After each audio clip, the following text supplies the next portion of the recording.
No, it's me that's talking about it. Brilliant. Welcome to My Guy Reviews, the podcast. Everyone, welcome back to My Guy Reviews, the podcast.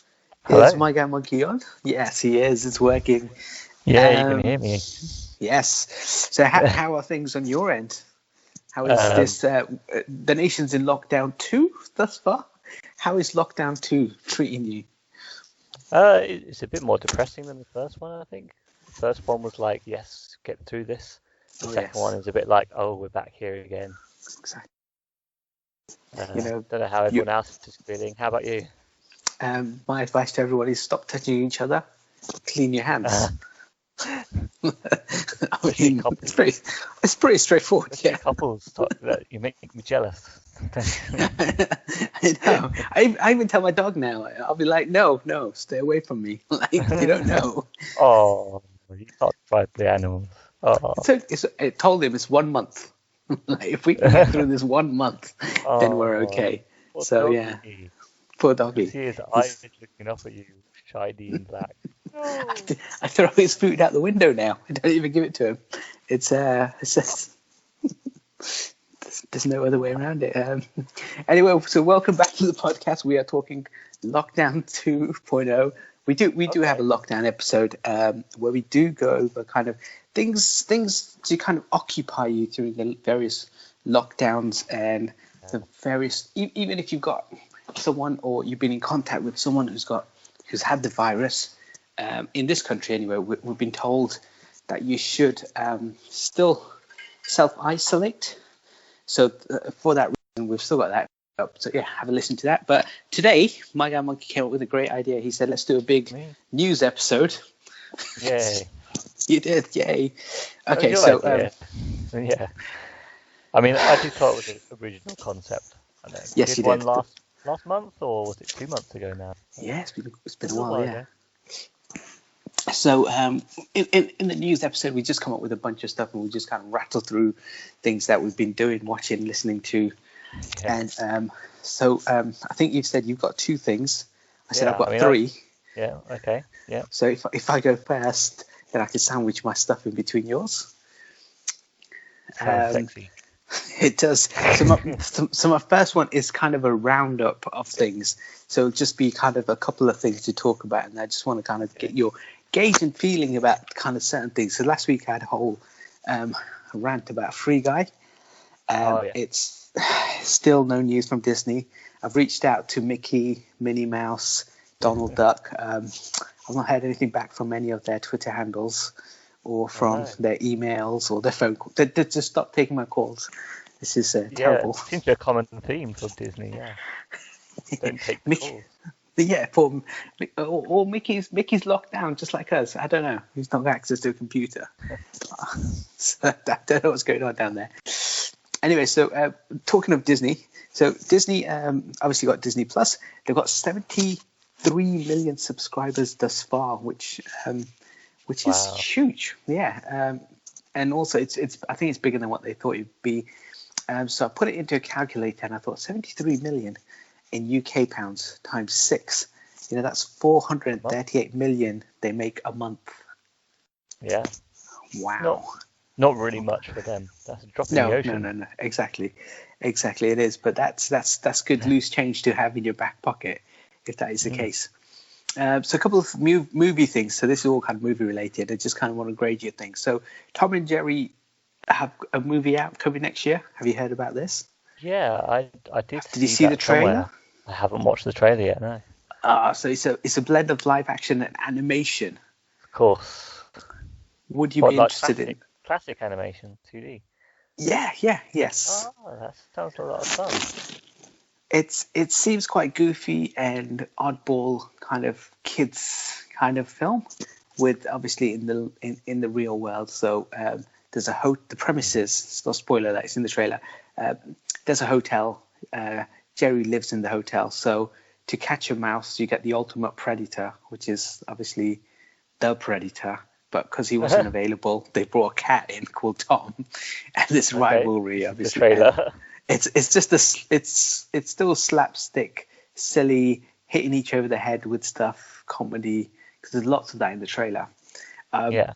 And then there's a kind of like, there's the funny bit right at the very end, which may have been the best joke in the whole film, and they kind of show you that. So it's kind of, I don't know. It was funny, but I've seen it now. I don't think I won't watch the film. They Would quite you be often interested show in? the best bits in the trailer these days. Yeah. Would you be interested in that? Yes, Coming- definitely. Ah, If it comes to cinemas, when the cinema opens, it sounds fun. Yeah. Okay. So that's your must-watch of 2021. Cool. Put Or you when, down for that one. text me and tell me it's on Netflix. Yes. When is the one you drop straight to Netflix? Yes. A new Transformers film is coming out. This time it's going to be directed by the guy who did Creed 2. Did you watch Creed? I watched Creed, yeah. Yeah, so the second one, not the first one. Ryan Coogler directed the first one. So he's going to be taking over the Transformers. So no more Michael Bay. He's gone. At last. At last you did it. What happened? You We got did rid of it. We pressured them. It's all us. It's all us. We just stopped watching their movies and then they got rid of him. What can you say? Yeah.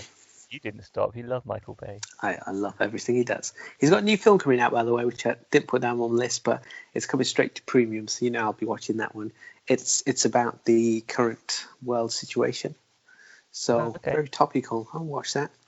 I think we spoke about this before when I said Monster Hunter has a new film coming out. It's coming out Christmas Day, Oh, yeah. if cinemas are open. The trailer. Have you seen the trailer? No.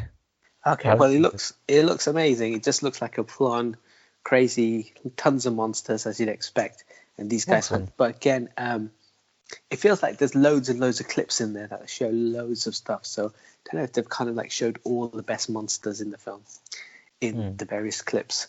But what's fascinating is the director said the script for number 2 is already ready.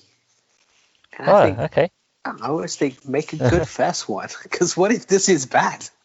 What's the point of spending all this time working on, the future will be this is what we're going to show later, these are the things. What's the point? It shows they got faith in it, then, I guess. Well, he does. He does, yeah. We haven't seen it yet. We need to watch it first. Yeah, maybe this first script was a flop. We don't even know yet. We haven't seen it. Exactly. He's been wasting his time making script number 2 when he should be working on the original film. So yeah. It's So always maybe they go well as a pair, though. So, like Superman and Superman 2 back in the 80s, made together to be two films, two parts of one film. Sort of one film in 2 films, And then they fired the director. And then they fired the director. And they got someone else to refilm the same shots just so he's shot more. Just so he could say he directed it, yeah. Exactly. So you're right. It does work really well. It's a good example. Always comes off well when you write the second film first. Exactly. You're setting yourself up to fail.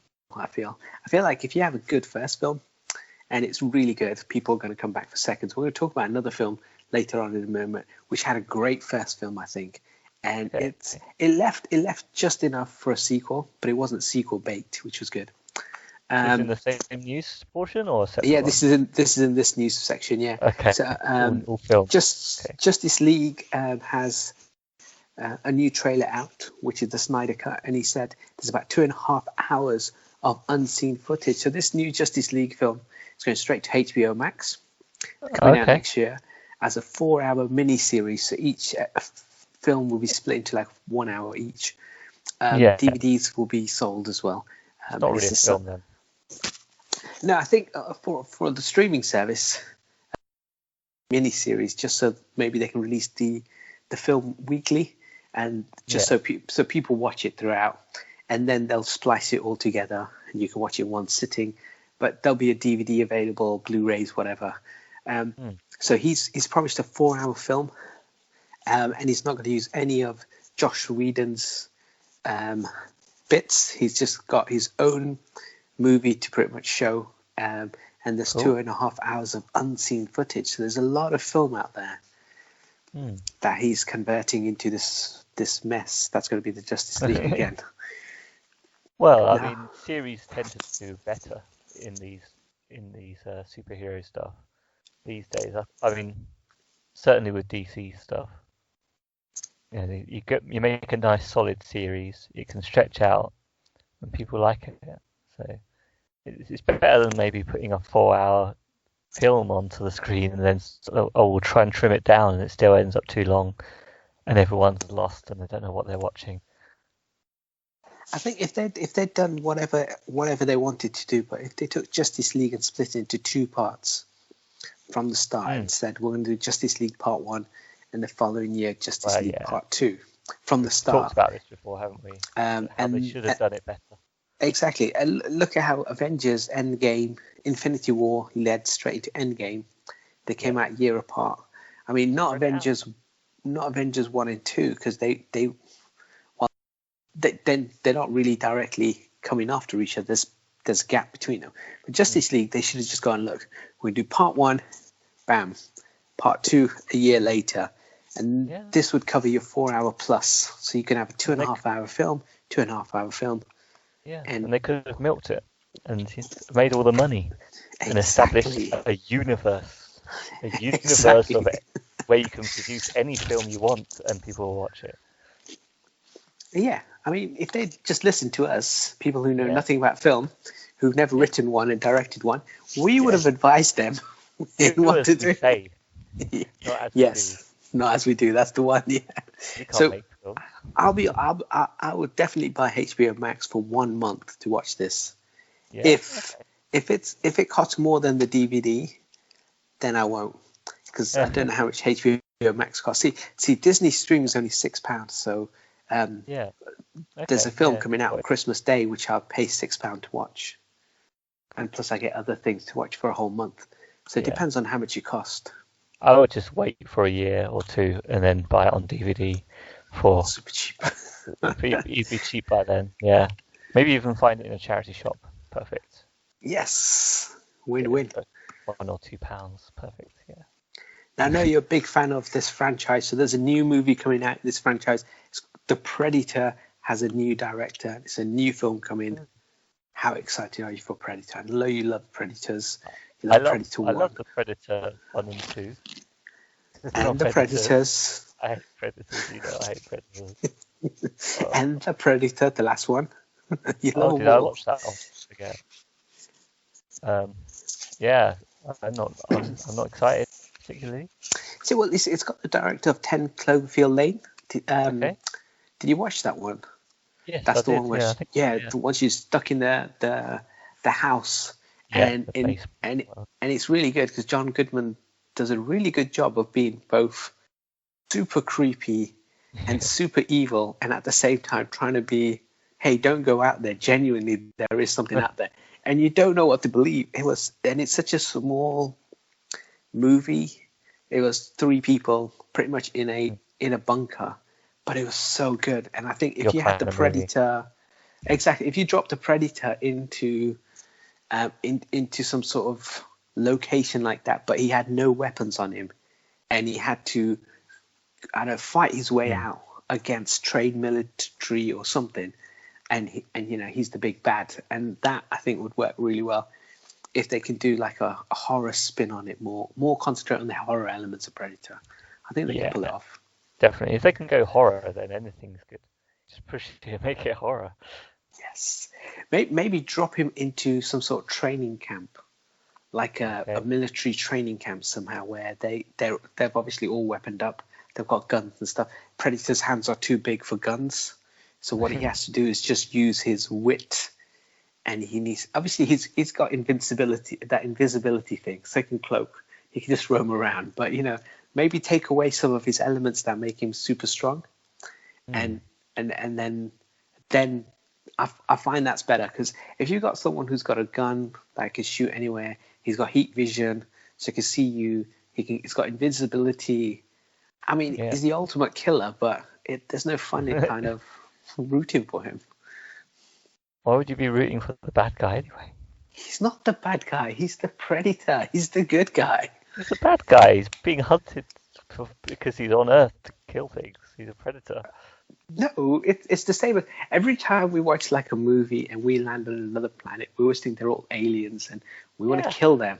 We want to colonize. Now, he's just come here as a scouting mission, and then all of a sudden he comes up against Arnie, and he thinks, "Oh my God, this is Arnold Schwarzenegger.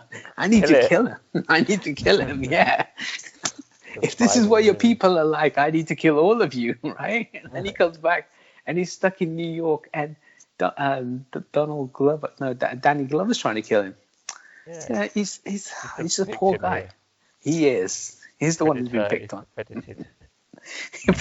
I like that. Yeah, it's a new Predator movie on the works. We don't know when. It's going to be called Predated. I like that. We should suggest. When I speak to Mickey Mouse, I will tell him that. Cool. Yeah. So Wonder Woman is still getting a Christmas release date. Excellent. If cinemas are still open, I don't know how that's going to work. But they're not open at the moment here. But... They're not. I know everything's shut. So they're also going to release Wonder Woman on HBO Max on the same day, but no extra cost. So if you pay for the monthly subscription, you will get to watch Wonder Woman. Now, I think that's a really good idea. Yeah. Did you say the other movie is going to be HBO Max, or is that a different one? Justice League, yeah. Justice League. So now you're getting Justice League and Wonder Woman. So I might wait until Justice League drops, and then I could watch both of them for the price of 1 month. That would make it work. Exactly. Maybe they even have a 3-month trial somewhere. Probably not. But look. Yeah, if they had like a 7-day trial, just need to watch Wonder Woman. I can watch it within 7 days, and then I'll just create a new account and then watch Justice League. Exactly, and then I'll keep doing that until I've seen all the movies I want to. True. So you've got about 100 emails addresses. Yeah, of course we do. Yes. My guy 1, my guy 2. Exactly. And that's how I'll remember which account I've used thus far, which is by the number. Just want to point out we don't condone that sort of No, of course not. Well, I think for that I would pay the money, because I think I'd want to watch Wonder Woman, definitely. If I couldn't get to the cinema, I like the idea that they're saying, look, we know you guys can't get out there, but we'll make the film available on our streaming platform at the same time. So I think it's a good idea. It's a good advert for them. And also, I mean, it's much better than having to pay individual prices. I hate paying, unless it's going to the actual cinema, I don't want to be paying individual just to stream the movie. Yeah. So yeah, get a month of that would be better. And the last 2 bits, Deadpool 3 is officially happening at the MCU. Ooh. We don't know when, but maybe you'll start shooting sometime next year. So that'd be great. And the main one I wanted to talk about is, so there's a prequel cartoon that's going to HBO Max, another advert for HBO Max. And I think me and you will be so excited about this. Set scene, 1920s Shanghai. It's a 10-episode animated feature. And it's called Secret of the Mogwai. Secret of the Mogwai. Yes. So we're getting a Japanese set Gremlins movie, origin story. Animated prequel, yes. Awesome. Now it's 10 episodes, so I kind of like this because you can go anywhere with this. Yeah. Because they've set it in 1920s. The original films take place in the 1980s or something. So you've got plenty of time to play with. So you could have many gremlins. You can have one gremlin. I don't know how old Gizmo is. So many things you could play around with. I think this is a great idea. Go back to old times and put gremlins there. He could have parents in there as well. We don't know. Yeah, it could be. I don't know how they reproduce. It's just water, so I don't know. Water, yeah, exactly. So one gets another one wet, and that's how babies are made. They have exactly the birds and the bees people. It's just usually sprinkle water on each other. So that's going to happen. So that's really exciting. And Christopher Columbus, who wrote the first Gremlins, has said the script is ready for Gremlins 3. And they believe that if this HBO Max series takes off and it does really well, they think that they might be able to get the rights back for Gremlins 3 as well. So some super exciting Gremlin news. I mean, yeah, it's a shame that one hangs off the other because, if one fails, that's not good. But hopefully, sounds good. Yeah, that's my movie That's news your update. news.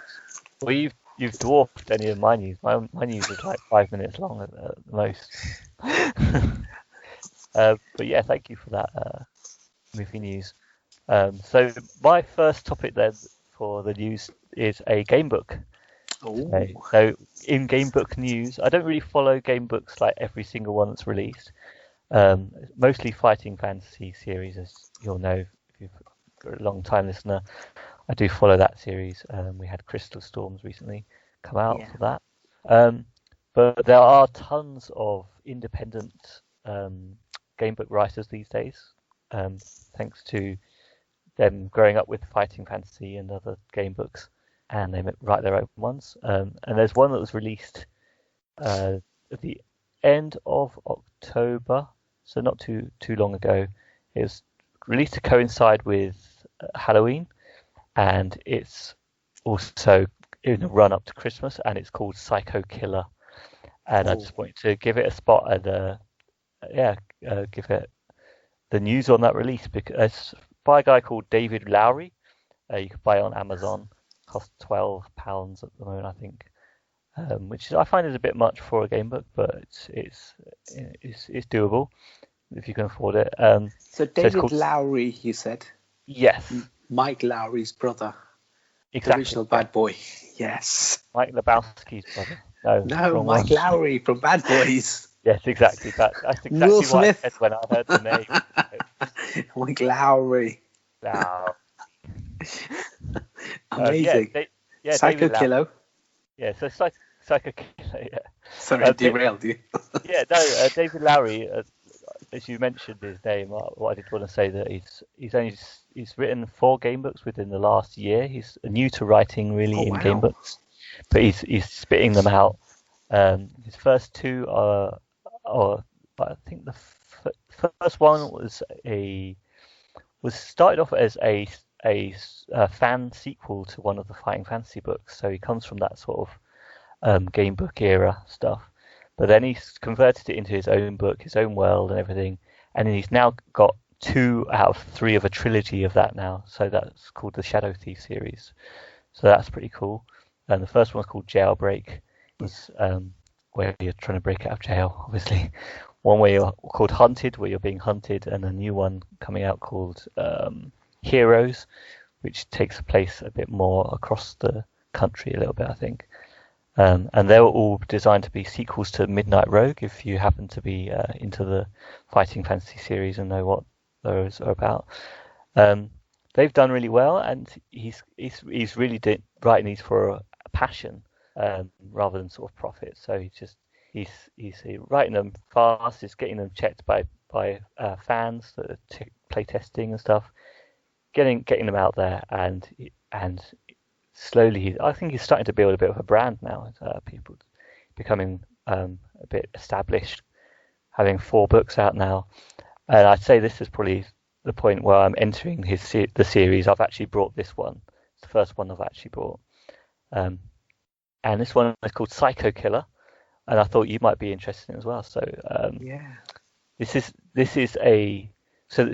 are all game books of different varieties. This is a modern day game book set in modern day, and it's basically a B movie horror. It starts out.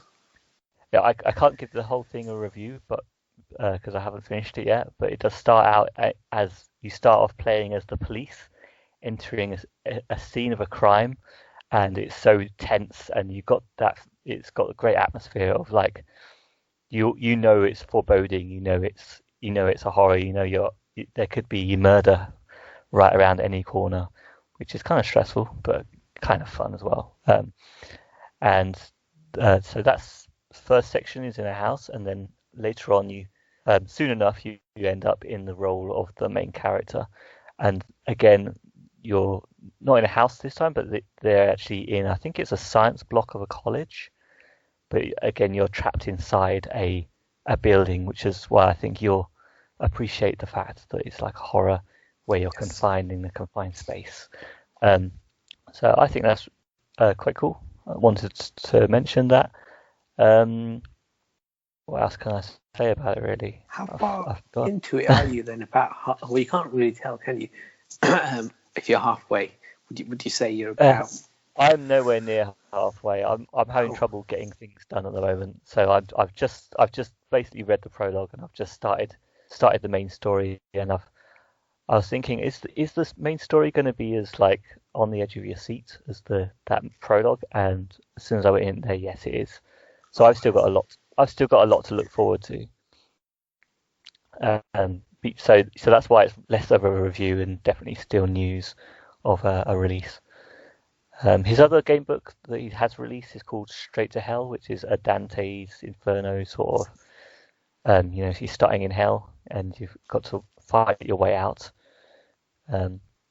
Yeah, I think his game book system, his first ones have a fighting fantasy style system or a more complex system. This Psycho Killer does have a dice system you can use, but it's really simple. It's slightly more simple than Fighting Fantasy in some ways. It's got more stats, but so it's for sort of role playing fans. But the combat system is really really simple. So you're more about trying to avoid getting murdered rather than actually likely to end up in fights, I think. this sounds good. Yeah, I mean, But we I didn't think you get need to. I was going to say give it about a month or so, and then we come back to it, and you can maybe give us a better kind of insight into it. Yeah, definitely. But give it a proper review at some point. That'd be good. Yeah. And also, once we get through House of Hell, which we're still in the middle of, we can play it on air Yes. as well. So Exactly. House of L is brilliant.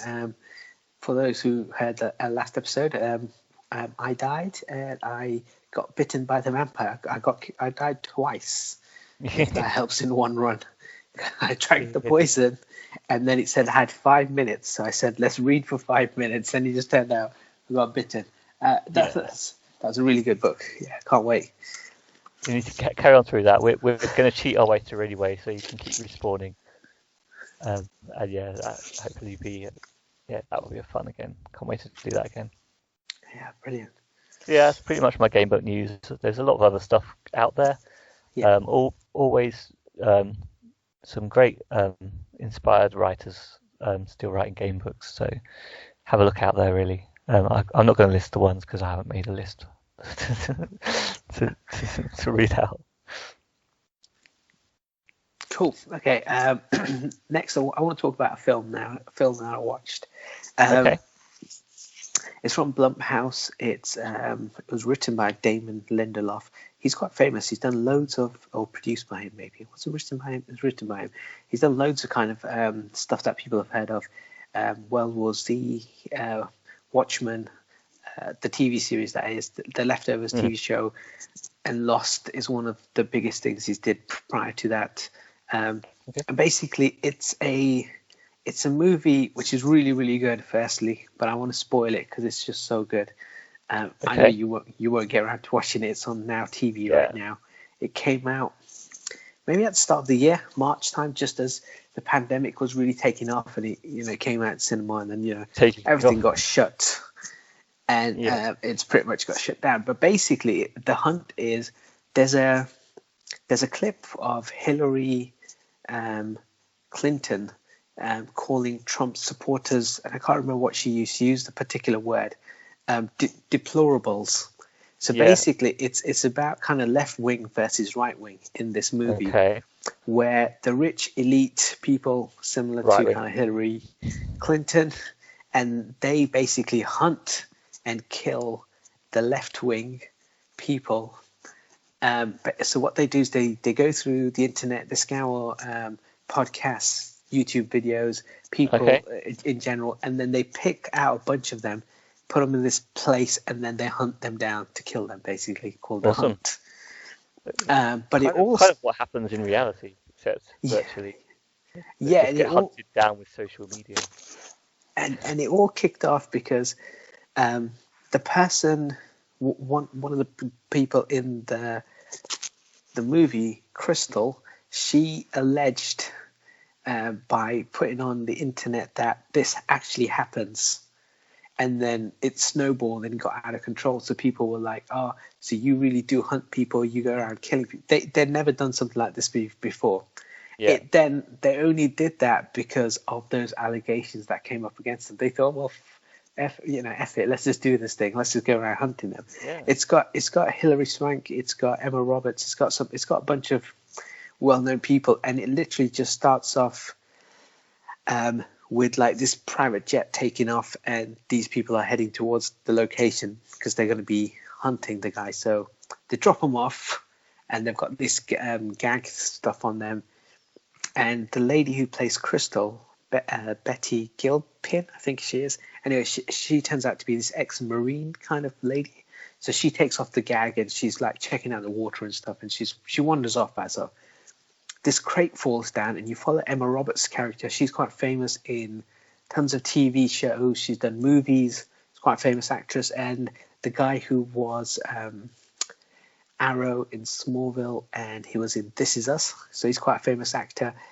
And then there's this stand-up comedian, again, he's done loads of movies, so you follow them. They all get like this weapon crate opens up, and they all get given guns. Nice. And then they start to get hunted. But what they do, which is quite clever, is they kill off all the main characters, all the people I thought were the main characters, which is a really great twist. So I never watched the trailer for this. I just knew this film was coming out, and it's for some reason, the controversy between the left and right. And you follow Emma Roberts' character. Like, she comes off, she gets the keys, she takes off the handcuffs and stuff. Then she starts doing it to other people. You're like, maybe she is the main actress, right? She's a famous person. And then, boom, she's shot dead. I was like, whoa! I felt like that came from nowhere. It was so good. Yeah, spoiler alert for this movie. Now it's I did say I was going to spoil it. It was so good.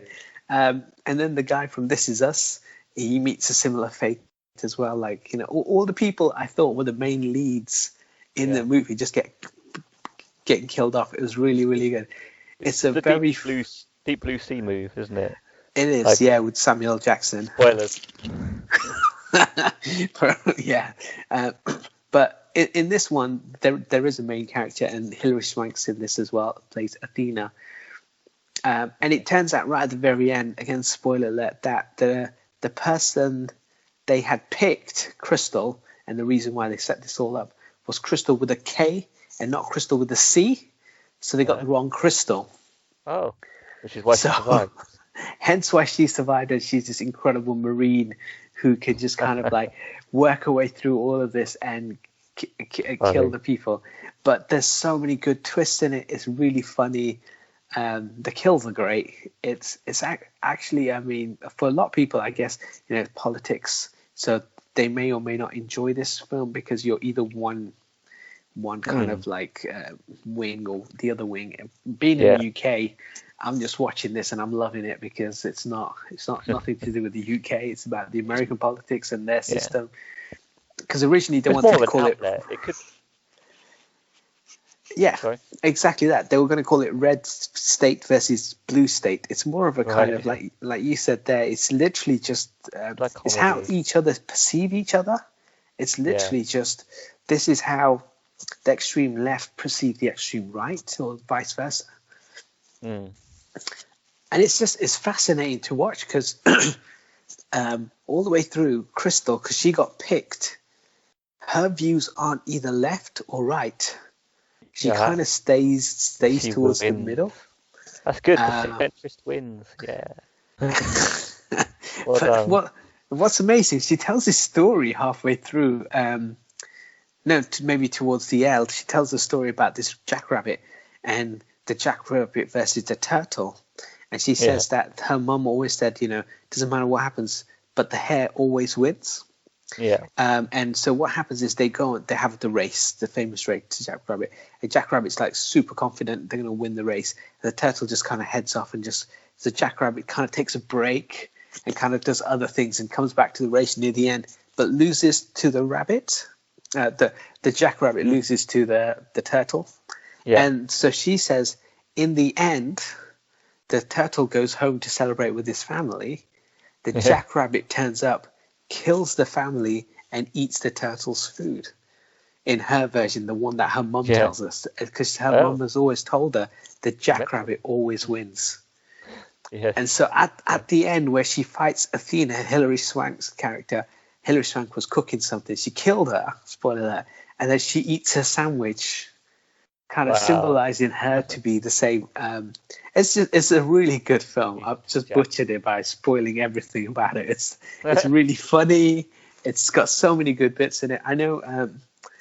I guess if you've got political views of either or, you might not enjoy it because you're painted out to be the extreme version of yourselves, and you might not enjoy that. But personally, from our perspective in this country, it's a great watch. It's so good.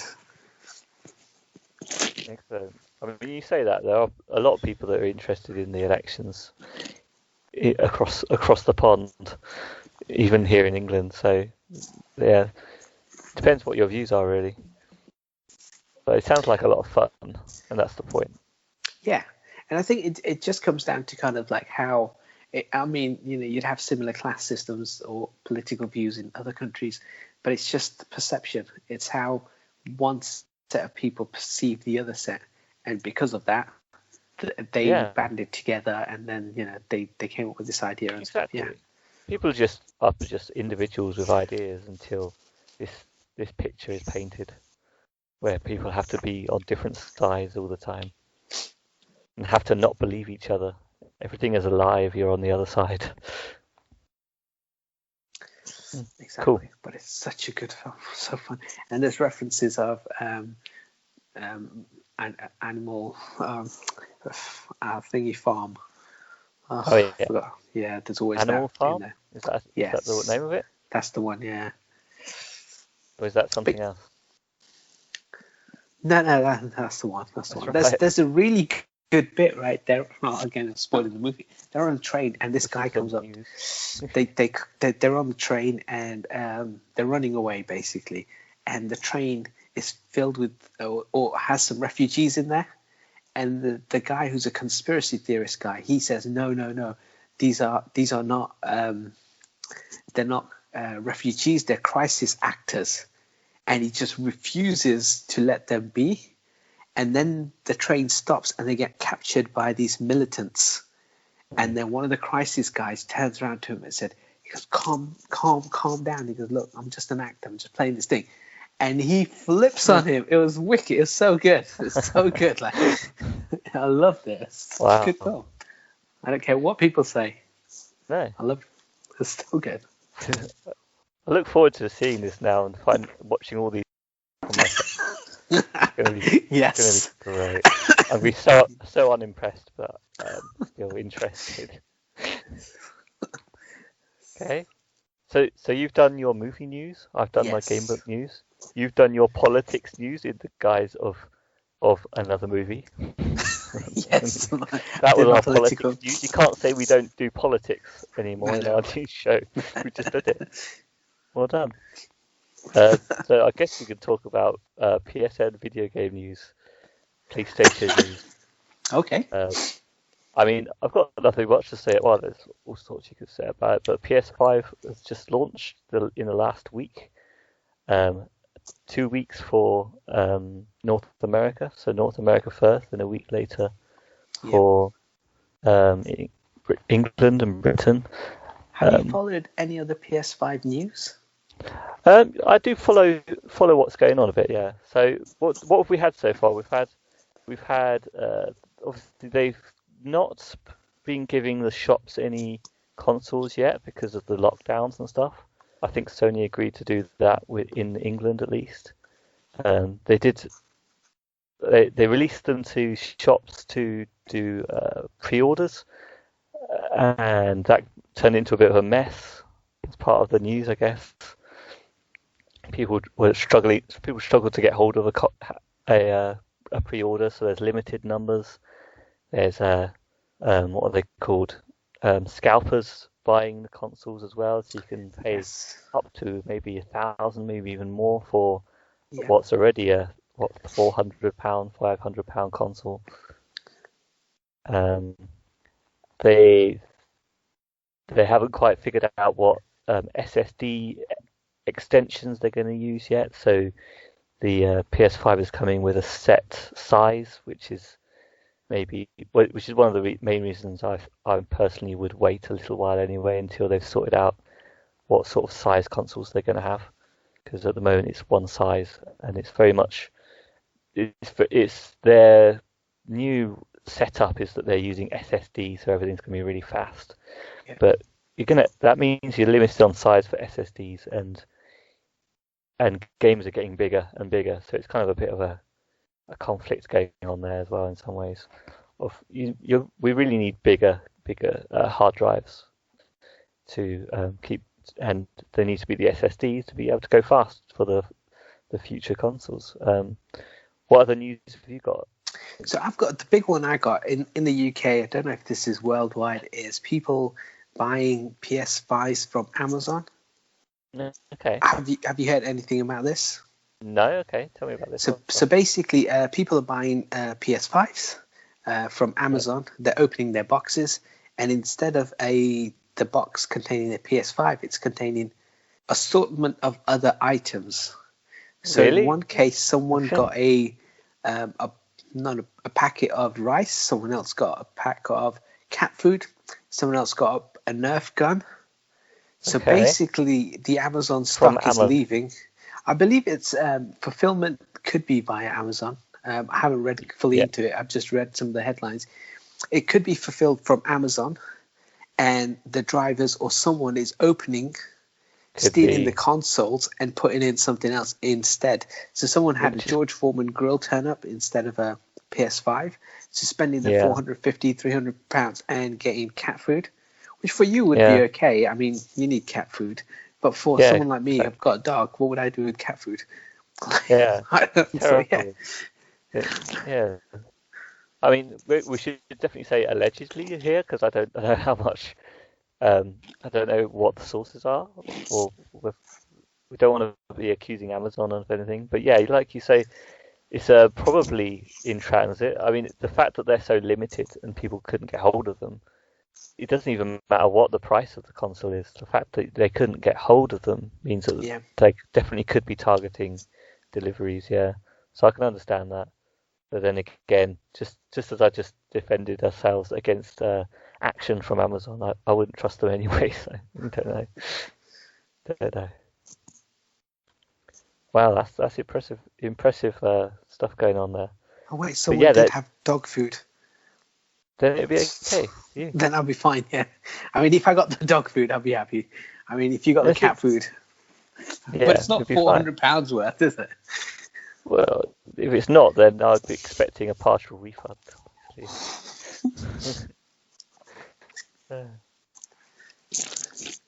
So what's your PS Plus news? PS5 and PS Plus news. So yeah, I mean, if it's been coming up to Christmas anyway, people are wanting. I mean, you get a lot more stealing and shoplifting and stuff over the Christmas months anyway. Coming up to Christmas, people are just desperate to get presents. So, in some respects, it's not surprising. I guess I wanted to talk about also how PSN has changed. It's been a couple of months already. But now it's sort of PS5 is out. They changed the PSN store. I think we talked about this before. I mentioned it before, but you can no longer buy stuff for the PS3 or the PS Vita on the websites anymore. They've sort of downgraded that stuff, so you can't buy stuff from PSN for those consoles anymore. It's only for PS4 and PS5 now. PS Vita, PS3 are gone. They're like old news, but you can still go on to their PSN stores from the consoles themselves if you do want to buy, which is okay. But also you can't even get to your downloads list on your through the web anymore. So if you can't get to an easy list of the stuff that you've got anymore from the older consoles, which could be a bit irritating for some people. Obviously, the PS5 is able to play a lot of PS4 games, most PS4 games. And of course, some of the games that we were expecting have come out that were expected for PS5, and I was quite surprised to see some of them for PS4, even though I suppose I shouldn't have been surprised. So, Spider-Man Miles Morales, is that his name? Yes, it is. How you say it? Because you're a bigger fan of Miles Morales than I am. Yes. Obviously, he's into the Spider-Verse as well. He does appear in the normal Spider-Man game. You play him for a little while, but without his powers. He does. I left that as a surprise when I was watching you play it. Yes, You're you didn't tell me. I was well you're excited. talking about him, and I didn't even say a word. I was like, just waiting for you to come up and find him. Yeah, so obviously it's cost 50 quid at the moment for £50 for anyone that's not listening abroad. £50 sterling in the UK for the full game of Miles Morales, but I think it's more of a DLC, sort of extended DLC standalone than an absolutely full game. But I think that's why it's priced at £50, because I think it seems that also Sony are pushing the price up for new games to £70 now, which is a bit high. It is. I've been thinking about this for quite a while. Like £75, £70, even £50. It's a lot of money for a video game. Yeah. But in essence, if a family went out to watch a film, you'd spend £40 for maybe 4 tickets, maybe some food or something. So That's true. For £50, you might get like 10 hours, 15 hours gameplay. For £70, you'd want 100 hours of gameplay because to get value for money, it needs to be. That's only an extra 20 quid. You're expecting a lot more gameplay there. I am. I mean, I would need some substantial convincing to give up £70. It's incredible amount of money, especially in the current climate. So yeah. Yeah, it's tricky, isn't it? If there's a game that I really want, maybe. But then again, even when GTA 5 came out, which is like a game that I really wanted to get straight away, I think I got it with like trade-ins and stuff, maybe £18 brand new. Once I'd put in a couple of trade-ins and stuff and got a good deal. So yeah, I'm skeptical of paying that much, even for the game that I absolutely want. But then again, GTA 6 might come out eventually. They're still talking about releasing GTA 5 to PS5. Do you want to talk about the trailer that you sent me a message about? Well, there was a little teaser trailer, but again, it turned out to be. It seems to be another heist thing for GTA 5, another extension. They're putting a whole new little island into the game for this heist. It seems, which it could. The way that it was slightly cryptic got me excited for maybe something to do with GTA 6. But there's also this idea that maybe they will actually just extend the GTA 5 world to encompass another area, a major area rather than just little islands. But we're all just really waiting to see what they actually do, because they keep so silent. Rockstar Games like to keep the anticipation up by not really saying anything. Yeah, so I had a quick look at this because you were talking about how they're still making so much content for GTA Online. So GTA Online thus far in 4 years has weighed Rockstar $1 billion. Yeah, nice. So I mean, that's a cash cow. There's no need to release DLC for the main game. No need you might as well release DLCs. Yeah, you might as well introduce new heists and stuff in the main online version. And considering this game came out on PlayStation 3 and then got ported to PS4, GTA Online's only been around for about 4 years or 5 years, whatever it is. But yeah, that's huge amounts of money. No, GTA Online has been around since 2013 when it came out. But the PS4 version of Online is separated from the PS3 version, so they kind of stopped developing for the PS3 version. And I wonder if they'll stop developing for the PS4 version once the PS5 is out. But I think you're right. Like I think people will say, why would they even bother to make a GTA 6 if they've got all this money coming in?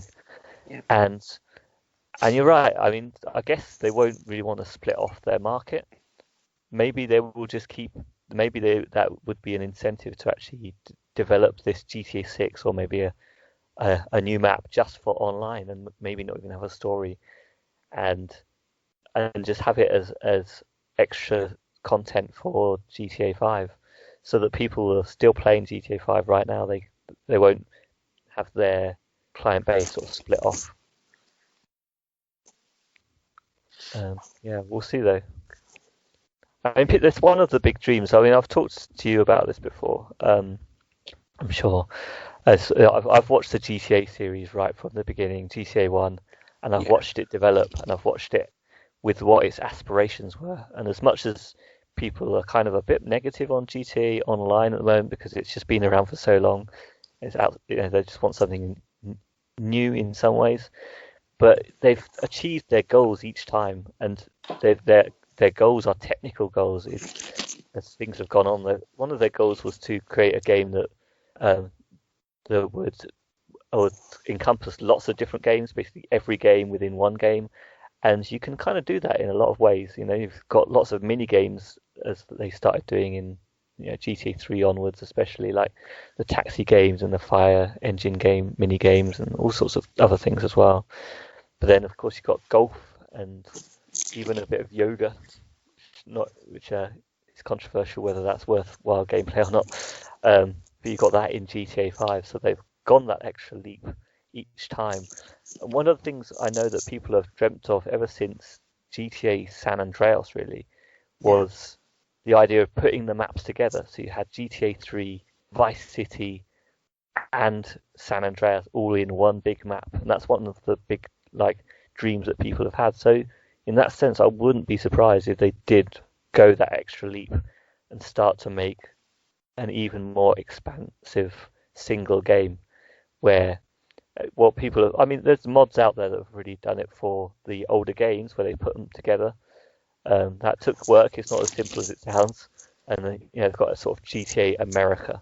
So this might be the future of GTA, but we just don't know yet. Yeah, I think the mod system on GTA 5 is great. People have kind of updated graphics, or they're putting various people into the game, and it's given it new life. And GTA Online is another aspect of that. It's just grown exponentially. And I think you're looking at this as a business person. You're looking at this and you think, we've made $1 billion in 4 years, 500 million last year in 2019. We don't want to break this formula right now. Okay. We do want to start making GTA 6 on the side, on the next gen and whatever we want to do. But this thing, we need to put some, I don't know, maybe like 20 million, 30 million in developing it to make it better, add new stuff to it constantly, because it's just bringing in so much money. It must be difficult for them to think, let's stop doing GTA 5 stuff, because if someone says to you, here's $1 billion for 4 years on GTA Online, not the physical sales, not everything else you made from it, this is this extra piece that you're making money on. It's just difficult to turn that away. People just buying shark cards, which are their credit cards version of cash coming straight into the game.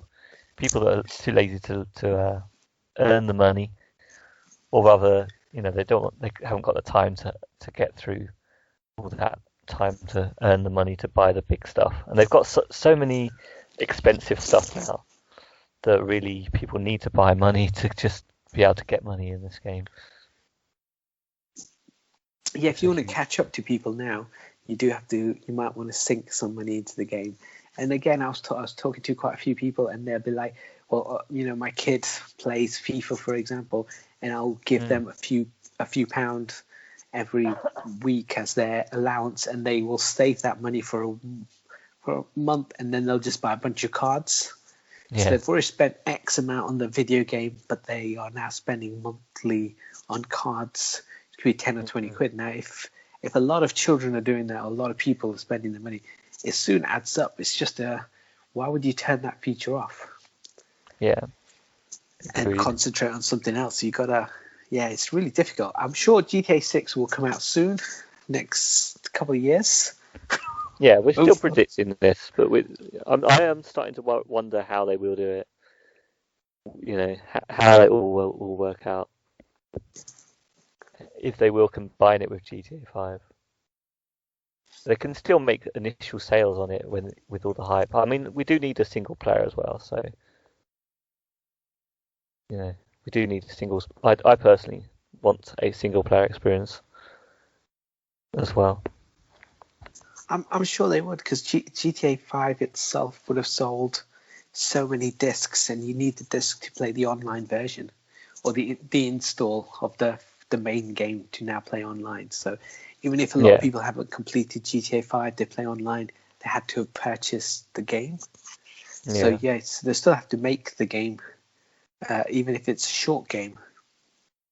No, they don't have to have a single player. I mean, there are multiplayer only games as well, but I think they will do. I mean, it's part of their brand and their tradition of actually having a story, a single player area, even though they've really excelled in how they've handled their online sort of world.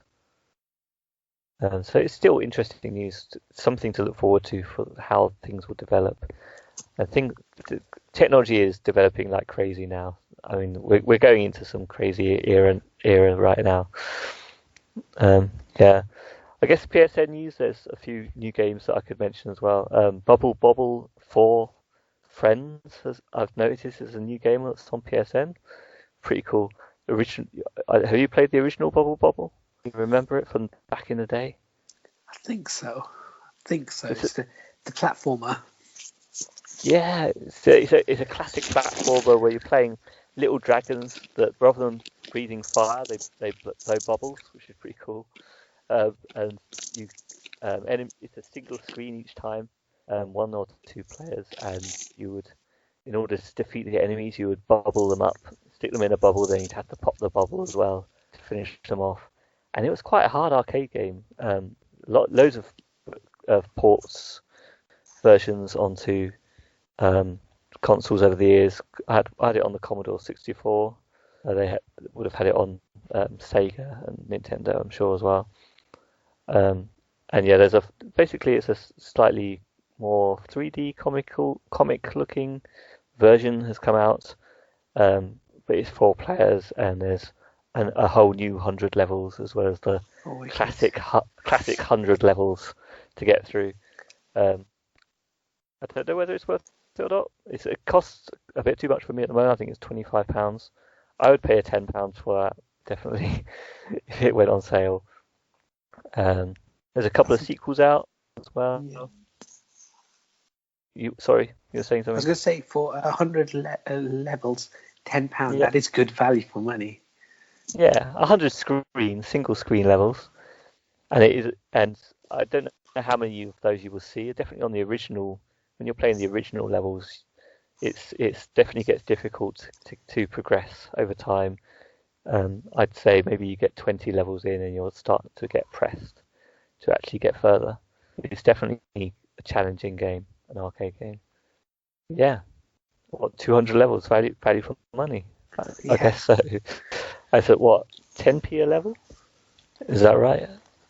You said 200, so 5p a level? Maybe, yeah. Something like that. I'm doing very bad maths with my cheating maths. There's a Spelunky 2 has come out, so the much famed Spelunky has now got a sequel, which is a roguelike style game where you're dungeon crawling. And the original is on PS Now as well, so if you've got PS Now you can play it there. Really fun game. Sequel to that, also there's a sequel to My Name is Mayo as well. Have you played My Name is Mayo? It's the first I'm hearing of this now. You've never heard of My Name is Mayo? Okay, No. So this is a game that a lot of people will claim if you've brought it that you've just brought it to get easy trophies, because it's a game where you click on the screen on a bottle of mayo, and that's all you do. You're just clicking, click, and there's actually a sequel now. I didn't buy it. I did get the first one. I did not buy it for trophy scabbing reasons. I don't care about trophies that much. I do like getting trophies when it's worth it. It's like a quirky, funny little game, and it's quite funny for what it is. It's just like you're just clicking, but like then like it gets different themes going on with it, and little bits of story going on as well. How can there be a story to clicking on Mayo? It just comes up with little messages and stuff every now and then. It's quite amusing. It's only 99p for the sequel. I don't know how much the original was. I've forgotten. But the sequel is only 99p, so I'm tempted just to see what it has to offer. Clicking on a mayo jar for maybe half an hour. That's about as much game time you get as well. So it's not a huge game. So there you go. That's a sequel that's come out. And of course we've got Black Friday deals at the moment as well. Yes. Or they might be over by the time you hear this podcast. But from the 20th, is it? 20th to the 30th. There's a few Black Friday deals on PSN as well, so which is cool, including Borderlands 3, PS4 and PS5 edition. It's got a that's quite a tempting one.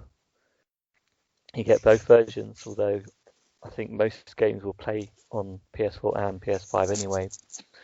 But that's another part of the news, really, PS5, how they're handling it, because I think sometimes you will have to pay to play the PS5 versions, sometimes you won't, or you're playing your PS4 version and maybe the PS5 version is the step up, like the graphics, to be able to play in 4K on the PS5, maybe you'll be having to get the PS5 version. Yeah, I've seen a lot of kind of side by side footage, especially the Spider-Man game. But I think if it's a PS4 game, it's upscaled. If it's but if it's the made for PS5, then it will look different. So if you bought Borderlands, for example, it's kind of like the hand drawn animation style. Yeah. I personally, if I had it on PS4 and I had a PS5, I'd just play it. I want another version of it. I don't know. Yeah, you would need it. Yeah, I agree with that. Like, I think I was talking about Days Gone and how good that looked. Cool. Oh yeah, Days Gone would be great. I think GTA would be great on there because it's a world. It's a living, breathing world, GTA. Yeah. I think that would really be good if they've got if they redid that for PS5. If I had a PS5, I'd get it. Red Dead Redemption 2 as well, just like a really detailed, natural-looking world. Then definitely. But you're right. When it comes to more cartoony games, then maybe unnecessary. And yeah, that's basically all the PS stuff I could think of, really. I wanted to talk about. Cool. We could do a quick minute. Okay. I think because you want to talk about one more thing, don't you, or not? I mean, we can talk about our gameplay as well. Shadow of War, yes, which is on PS. So we could do that quick because we've both been playing this quite a bit. So it came on PlayStation Plus. It's available now. Shadow of War, which is the sequel to Shadow of Mordor. You never played Shadow of Mordor. I played it on the PS3. I loved it. What did you think of this one? The first one. The first one is Shadow of Mordor. It's on PS4 as well as PS5. Okay, so it's quite similar. 3 and 4, yeah. I'm loving the game. It's fascinating. I'm not sure whether it needs to be a Lord of the Rings game or not, but obviously all the cutscenes and stuff sort of ties in with the Lord of the Rings world, which is really cool. And I don't think I would play it if it wasn't a Lord of the Rings at the same time. Like, that's one of the enticing bits about it because I love Lord of the Rings. But you're playing like a vengeful sort of violent character in this world where you're against the orcs, like the orcs of Mordor and all that stuff. They're the bad guys. But you're like this almost like vampiric character that likes to just brutally crush the heads of orcs and stuff, which I think is quite strange, really, when you think about how the setup of the Lord of the Rings world really is. But essentially, it's got this. What is it called? The Nemesis. Nemesis system. It's so good. Do you tell us about it? Because I really like it, but I think you'd be better at describing it. So it plays like similar to Batman Arkham kind of games where you bash the buttons, you hit block at the right time. Sometimes you have to jump over characters. So the kind of the battles are pretty much the same, but you got to use different skill sets against different kind of orcs because they might not like poison or fire or whatever it is. But they introduced something in this game called the Nemesis system. And the Nemesis system in the first one was pretty straightforward. It was one whole map, and there's two maps really in the game, and you had your orcs in one area or the orcs in the other. But in this one, it's like every location has its own Nemesis system, and it's pretty much you have orc captains, so people who are in charge of an area, and they are a bit stronger than the general orcs. And they command orcs as well. So every so often you'll be fighting against one and you'll get overwhelmed by a bunch of orcs coming to the rescue of this captain. And the captain is normally part of a war chief as well. So war chief's the next level up. And the Nemesis system works like this. So you encounter orc captain number 1. He will spew off some stuff to you. Sometimes it could be insults, it could be some fun riffs, and they're all unique, which is brilliant, which is really good. They're all very unique. He does that. Then if you fight him and you killed him, they're gone. They might respawn in a different thing, but they're dead. And then that spot becomes available and another orc could become the captain. But if the orc runs away and you don't capture him in time, he then, next time you meet him, he might have a war scar, but he'll remember that we fought previously, and he'll bring that up. Or thirdly, he could kill you, and he could get promoted, and he gets better armor, and now he'll taunt you the next time he sees you. And what's great about the Nemesis system is how you'll fight against one captain, and then you'll get ambushed by another one. And if you're lucky enough to kill all the various orcs and maybe the 2 captains, and you're picking up the loot, a third one could appear because it's so randomly generated. It's such a great idea, it's a great system. There's so many captains, and they could spawn from anywhere. And sometimes you're hunting one, but another one hunts you. As the game goes on, you get more powers, and one of them is called Dominate, and that allows you to take over various orcs and bring them into your army, and you can do that to captains as well. And I haven't got to that you can command your own. So you can command your own army, but it's great. There's a trophy that I saw that you've got that I've got to, which is, I think it's watch a captain kill another captain without helping. So you obviously, once you can dominate those captains and set them off against each other, that's the fun thing. But I've got some other power-ups so far, and I have to say that every time you get a power-up, it's really empowering, which is kind of one of the things you want. Makes you feel really good about beating the game. And one thing you said is that the captains are a little bit more powerful than the regular orcs. I would say they're a lot more powerful. I died so much at first. They have a whole bunch of immunities as well as their weaknesses. And I think now I've started to target their weaknesses better and better. Yes, that's what you have to look out for. But it's their invulnerabilities that you really have to watch out for as well. But they can also die sort of sporadically, just at random sometimes, which is nice, just from all the sort of environmental things going on. But one story I have for the Nemesis system is that a lowly orc managed to kill me early on. Not too early on, but he managed to get the kill, and he got promoted to captain. So then he became a captain himself. But then the Nemesis system really wants to focus on that one because I guess they think it's going to be a memorable enemy now. So every time I've killed him as a captain, he keeps getting this death, cheating death sort of thing. turning back up at random. So I must have killed Okay. him. I must have killed this guy It's about great. 5 times already. He Love just it. keeps cheating death, this one guy.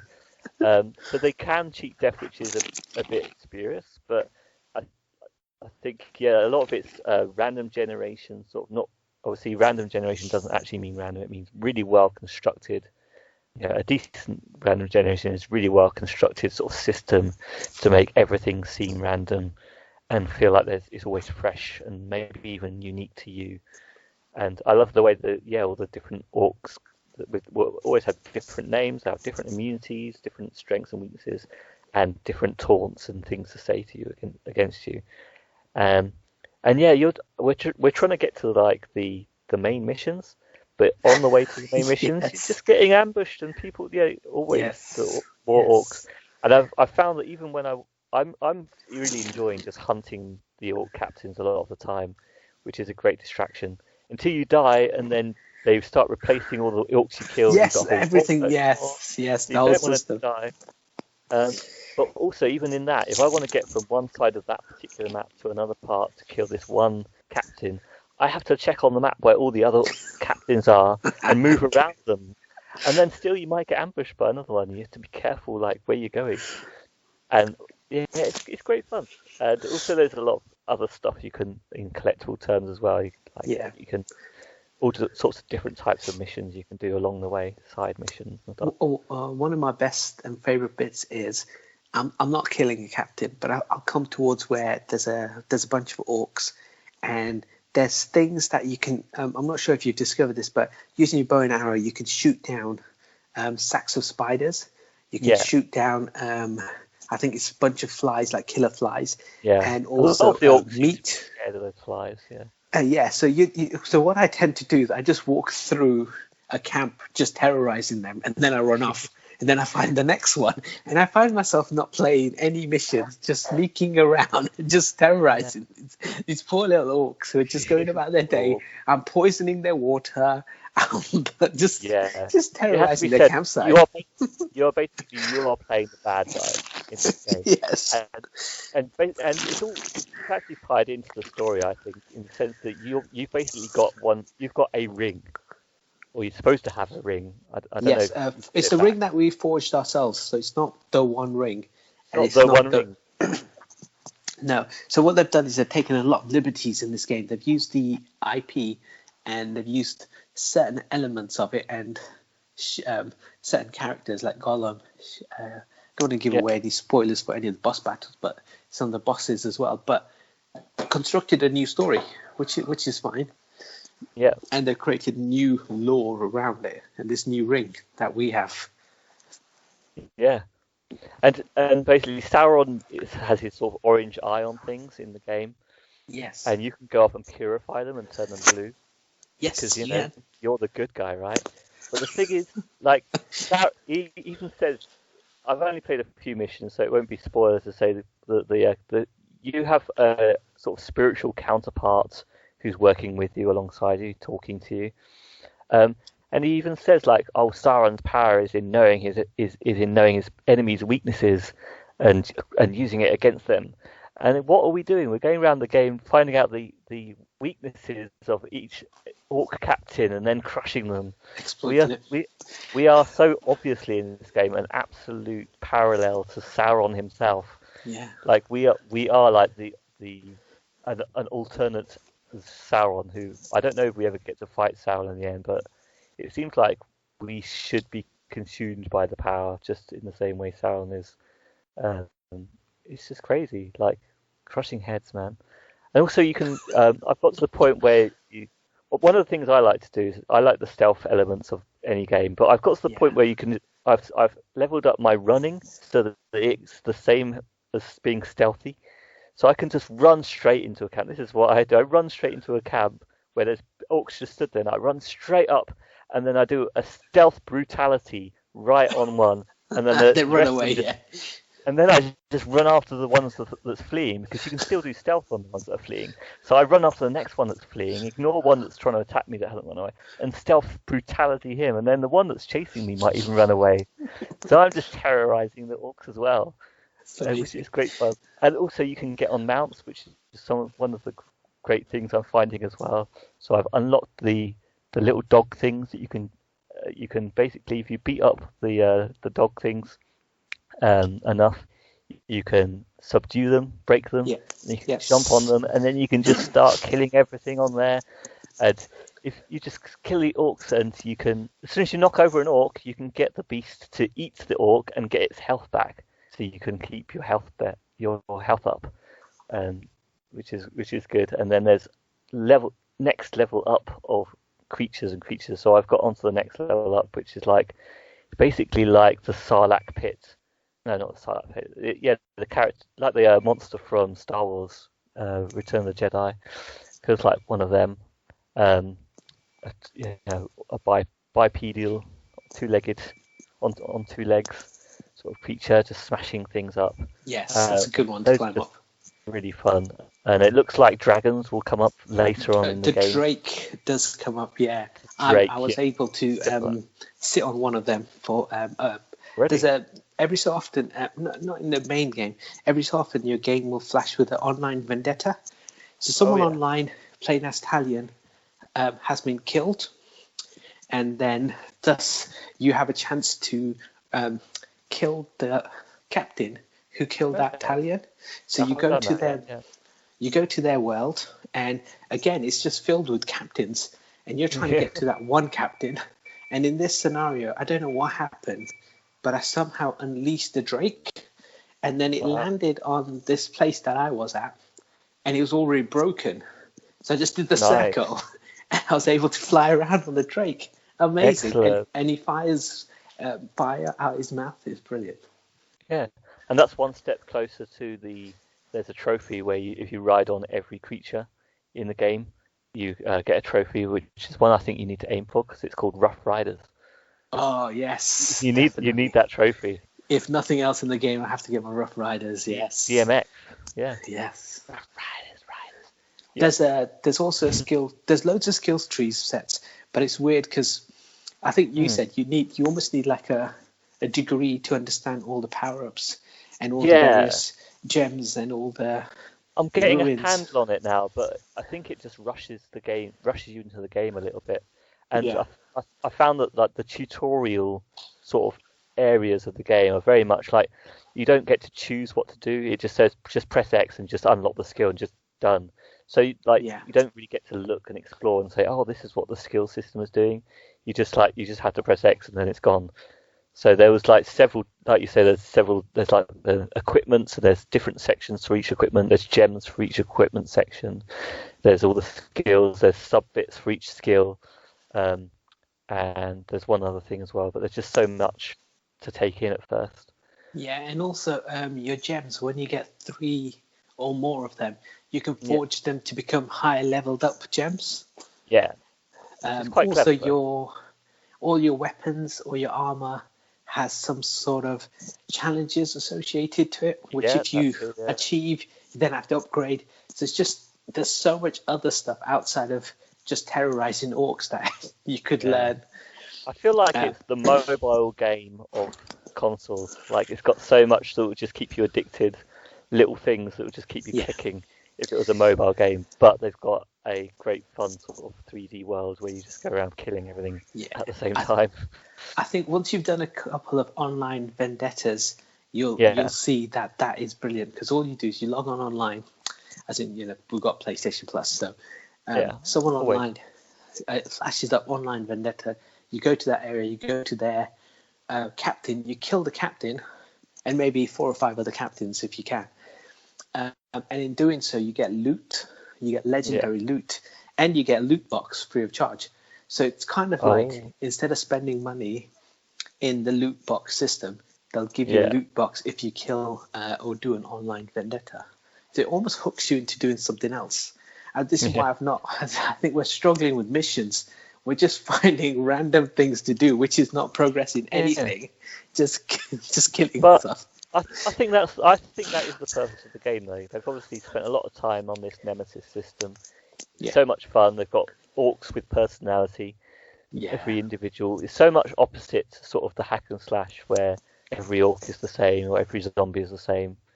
Like they want you to play this this side of the game, and the whole sort of tie into the story of the Lord of the Rings is just a side thing. Like that's not the main deal. No. But you do have to actually play it to unlock things, which is unfortunate because I don't want to move on. I just want to kill the captains. Exactly. But trust me, when you can dominate the captain, I've dominated a couple of them now. But the thing is, you have to be a certain level Italian to be able to do that anyway. So you have to level up a few times. But when you can do that, I got to like a level 20 captain, tried to dominate him, and it says you can't. He's too. He's higher up, so you can shame him instead. So you shame him and you reduce his leveling. So there's nice. If you find intel, you can send death threats to captains. Yeah, there's so many cool things in the game. Yeah, I haven't done that yet because I'm still teetering on whether I get killed or not.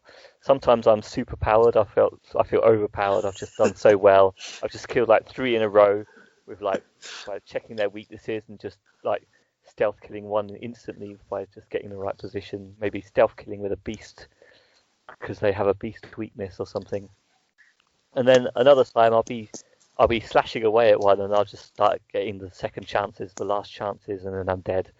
And all the captains are respawning. So I don't want to risk making them legendary just to get a bit of extra loot. Yeah. But yeah, I mean, this is a recommendation, I guess, for this game that's free on PS Plus at the moment. You know, maybe if you're looking to get a year's worth of PS Plus, which is the most worth it because you save the most money, then maybe you want to do it this month. Get this game because it's a lot of fun. Who knows? Brilliant. That's the end of our show. How can they contact us? Look at the description below and you'll see exactly where to contact us. It's My Guy Reviews at Twitter, My Guy Reviews at Instagram, My Guy Reviews at Gmail. If you want to email us, we're on YouTube, My Guy Reviews as well, and all your podcast places of choice. Yes. Subscribe, tell a friend, all that cool jazz. I think, you know what, from the first few episodes to now, your enthusiasm on the contact us has got better and better. Thank you. It's every week I throw it to you and you're always like, it's getting better. I now pretend like I know them. You can still look in the description to find out. Still in the description, yes. Thank you very much. Brilliant. Yeah, thanks for listening, everyone. Bye. Okay, bye.